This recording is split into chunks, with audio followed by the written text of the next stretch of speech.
Hey, welcome back to Diabolic Shrimp. This is Chris Hepler, the sequel, part two of our Hmm. interview, our exciting Yep. interview with Chris Hepler. So, Yeah. so Chris, you were in the middle of talking before we got cut off. Like I said, Yes. that's part of my show. We like to be a little out there. I'm pretty sure Hmm. the Reapers came and attacked you over there, so that's what I Yep. assumed. So let's dive back in. We were talking a bit of civil blood, and we were talking a little bit Hmm. of the world building that you were doing.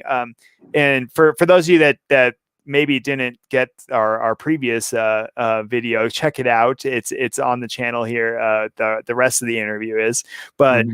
Chris Hepler wrote an awesome novel called Civil Blood. It's about this kind of like this. Yeah, there you go. Yeah, get it up there for everyone to see. Like it's about in the near future. You got the like vampire disease that's kind of rounding out of control, and people are wrestling with the idea of, are vampires human? Are they not? Do they have rights? And they're kind of going out and killing vampires. And a lady who's been infected herself is now kind of tasked with killing vampires, and so it's kind of like that struggle, the moral struggle of that. And it's a great book. Check it out. I've written a review on it if you want to check that out as well. So, but so Chris, how this series you were building, and you kind of based it on this real life court case for starters, and then Hmm. over time you built in these characters. Like, how did this series Hmm. change over the course of you writing it? Like what is it like that, like what didn't make it in, or Oh, like how did these people change? yeah, quite a bit actually. At first, I wrote somewhere around like 150,000 words, and then I pared it down to about 126,000. Um, the book is told in a lot of different points of view, and they're all limited points of view. So there's like a chapter that'll be read by Infinity. There's a chapter that's read by Raneth. There's some for Morgan, the lawyer who's the who does the suing of the class action case. But in the early drafts, there was also the judge of the case when he was initially making the ruling. There was several more of the vampires that Infinity hooks up with. They had more points of view, things like that. We had there was a point where Roland Raneth, sorry, he calls himself Roland as part of uh, part of his anonymity, because he's in a profession where aliases are very useful. There was a part where he essentially went down to Georgia and joined the CDC. That was in one of the rough drafts, and ultimately we decided that we don't need that. We need to focus everything on the relationship between him and Infinity. That's the core of the story. Um, so there were those things. Well, is there like, so going back to the kind of some of those things that changed, right, and that kind of didn't make it, like the Mhm. Georgia CDC, right? It's like, Yeah. are there any of those like side stories or like sequels you'd love to Mhm. pursue in the series? Yeah, actually, I've written two short stories in the same universe. Oh, cool. One because the novel ends, spoilers, with a note of the election for president is coming up right at the end of things, and there's Super Tuesday is basically right on the verge of happening as the story ends. And so the sequel would probably have to deal with how we elected our first vampire president. And the short stories that I wrote include one short story of Infinity going back to Los Angeles, where she's essentially from, and meeting up with her old jiu-jitsu instructor and stuff like that, and having to come out to her as a vampire. But she's working on the presidential campaign of the candidate who is more for vampire rights. That the story is called Infection in Everything because based on a passage in the Book of Five Rings, which is appropriate for when they're doing jujitsu and exercising with each other, things like that.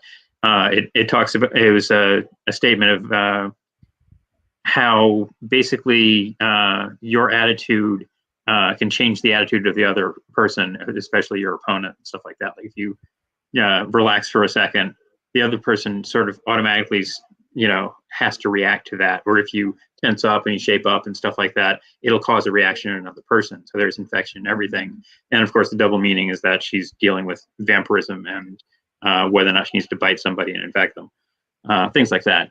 The other short story is more about people who are working on the vampire rights campaign, or the presidential campaign with the candidate that has that is much more favorable to vampire rights, and how they sort of politically get set up by the opponent and things like that. But in any case, I've written those two. I'm trying to sell them as, to mainstream publications, just magazines, things like that, as part of the whole world building that I'm trying to do. And I've also, while trying to sell dark and serious and big important stuff, even though it's about vampires, hey, they're people too. Okay. The mood in the Civil Blood universe is generally kind of dark and serious. Some of the characters have humor in it, but largely speaking, it grapples with adult themes. It's not for adults. But in recognizing that that's not for everyone, I've decided to also write a bunch of light, silly superhero short stories. The first of which I managed to sell this October to Unidentified Funny Objects, which Here, hold it closer so everyone can see. Yeah. It. This is Volume 8 of Unidentified Funny Objects. It's an annual anthology that is humorous science fiction fantasy stories. And that was the first sale that I made for a short story that was in the what I'm going to call the retcon verse, which is a superhero universe where everybody is kind of dealing with the mundane things of the superhero life. The first short story is called The 1040 Appointment at the New York City Department of Superhero Registration, which is basically like the superhero equivalent of the DMV, except like, you go down there and there's the liquid metal girl, and there's the guy in samurai armor, and there's the guy with fire powers who's smoking, even though the sign tells him not to. And I'm going to register myself as a superhero. And they're like, great. What can you do? I was like, well, I do regeneration. Great. Okay. Go to the road test. Have fun. And it's like, well, how do you demonstrate that you're a regenerating superhero? You get punched in the face. And they test how well you heal. I'm truly horrified and fascinated to see what a superhero DMV would look like after being to the DMV for my own driver's license. I don't know if I want to see that. And the main character his name is Dr. Amir Al-Madani, and he regenerates so long as he can drink vitamin A, vitamin D, and bovine growth hormone. And they're like, what the hell does that mean? It's like, oh, sorry, I explained it like a doctor. I drink milk and I heal myself. And they're like, great. They're like, so what are you going to name yourself? Like, I want to be Dr. Awesome. And they're like, okay, no problem. Oh, wait, sorry, name's taken.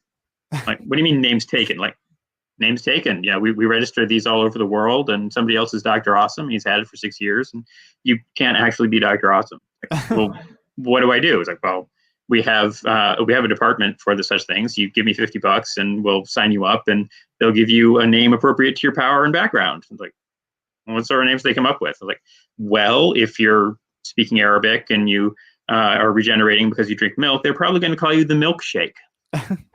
And he's like, okay, forget that. And eventually, so not only does he suffer physically as they beat the crud out of him, but he's insulted by the finding out that being a superhero is really not as easy as it sounds. Yeah. But well, this is what I love about you, Chris. Is like you can take these things, like, you can take, like, they threw at you all these like planetary science things like in Mass Effect, and you can take something like that, or like a news broadcast, or like the DMV, and you can make it exciting. Yeah. That's something I've always like loved about your work. This is what I loved about Civil Blood. It's like you can take this like, litigation, and litigation sounds like the most boring thing in the world, but it's like you can take this and you add so much like depth and morality and humor to it Yeah. that it's just like, it just makes it engaging. So like, well, so you've worked in like, so you've worked in games and role playing games and in novels, and like Hmm. you've worked for people, you've worked for yourself and did all this Hmm. freelance stuff, and even comics like Myth Killers is another one that you've done. And so like of all these like different like mediums, right? It's like of our genres, if you will, like which has been one of your like favorites. It doesn't have to be your favorite, I know that's hard to choose, Hmm. but it's like which has been one of your favorites to work like in telling a story, and like why was it such a great like media to tell a story in? Um, well, with a novel, there's pretty much no one to answer to but yourself, which makes it really good and also makes it really hard, because you there's nothing that keeps you disciplined except your own personal pride. Yeah. And so it's like I'm kind of proud of actually sticking with it. Civil Blood was written over a period of many years, and there were many years where I thought, you know what, this might just be some sort of back burner project that's never going to go anywhere. But I stuck with it, and I went through, I think, around 10 drafts or so in order to make it. And I finally put it out there, and it was a good thing that I actually self-published when I did, because there was another vampire novel called Civil Blood coming out, and it came out about a month or two after mine. And it basically, that's what you get when you name your novel after a Shakespearean phrase. Yeah. Because it's mentioned in the book that they watch a play, and it's the opening lines of Romeo and Juliet. But of course, somebody else also saw those lines and also thought, hey, that would apply to vampires. That'd be great.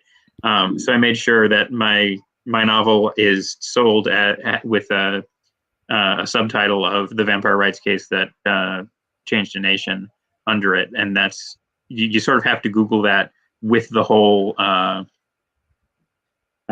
subtitle attached to it in order to be easily able to find the right book on Amazon and stuff like that. So Yeah. Well, I understand. I was like, I write, yeah.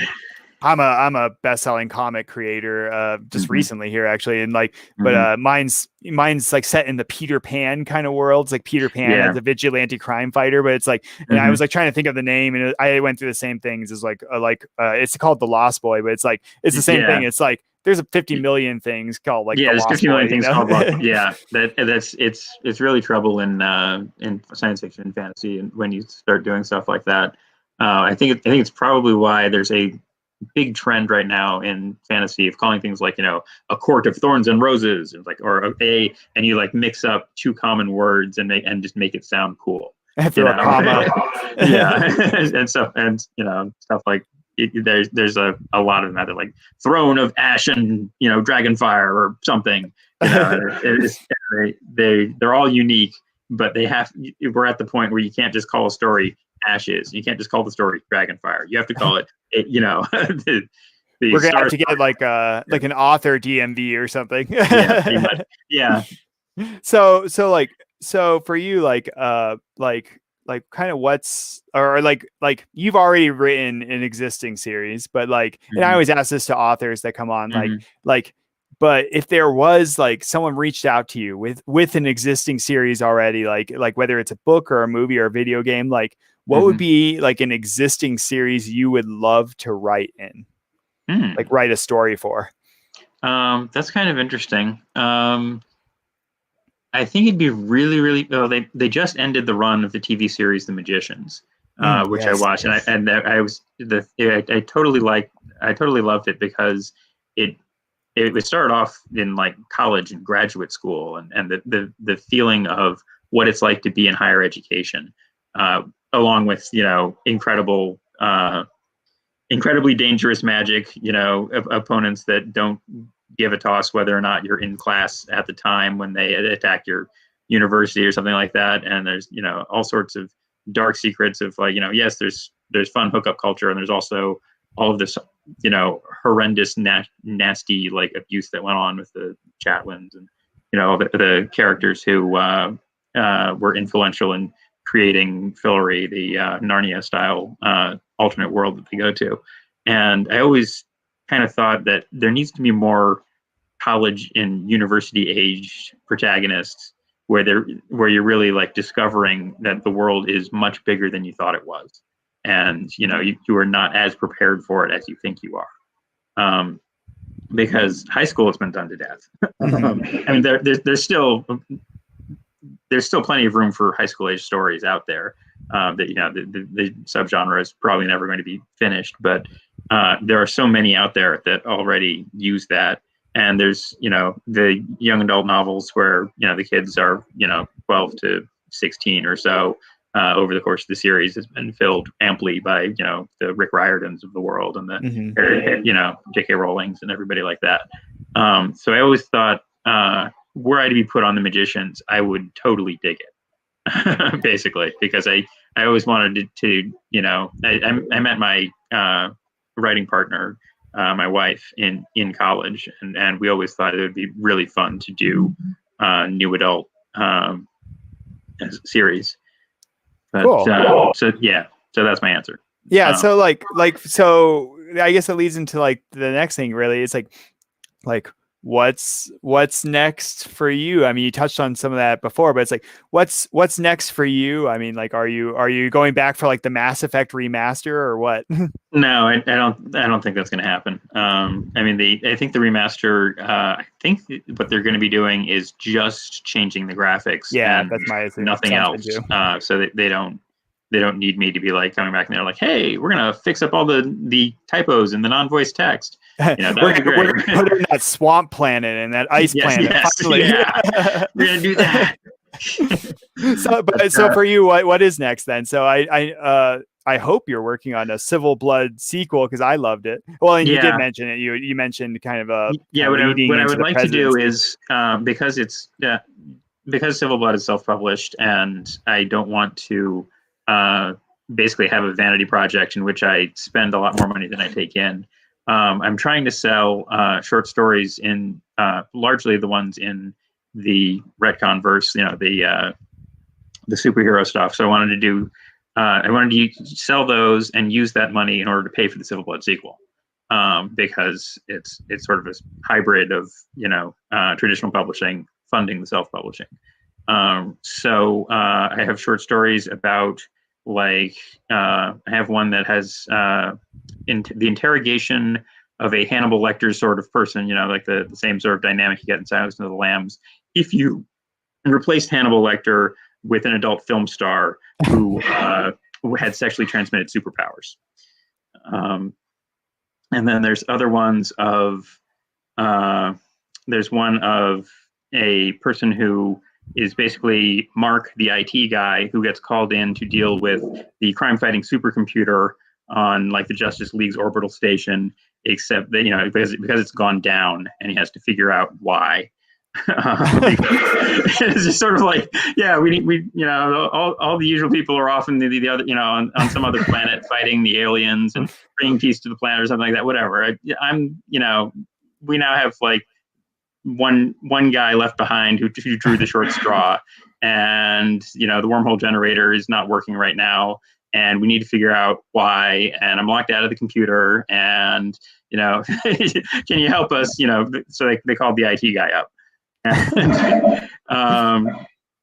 I love that. I love your that's again something I love about you, Chris, and your work. Like I said, I've read a lot of your work, and it's like getting to see these like different takes. It's like that's what I love about it. It's like I love that different twist. Like I myself, like I wrote one called Silly Tales from Albanon, but that was like my different take on classic Dungeons and Dragons tropes. I had like like the ultimate assassin, but it's a little pink teddy bear or something like that. It's like that goofy would actually be pretty useful because nobody suspects exactly. He lays down bear, and right? they just think he's a toy. And so it's like, but it's like just kind of like that different take. And that's what I love about you is just taking these things. Although I'm honestly gonna like kind of like shriek myself to sleep thinking of Hannibal Lecter as the adult film star tonight. It's like,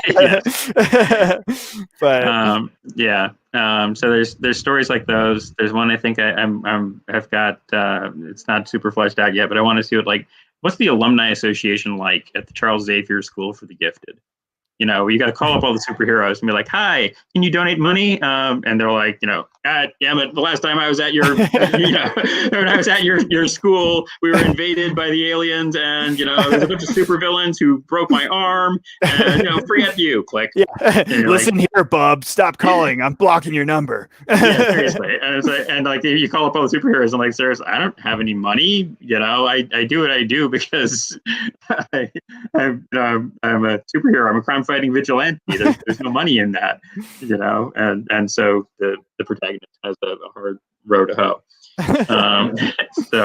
So all right. So again, I just want people to support you. Like I said, you're one of the people that has influenced my writing. You really have, and when your work makes a difference. So how can we, our community, and anyone that's watching this, how can they support you? Well, right now, the major thing that I actually would make a profit off of, and is not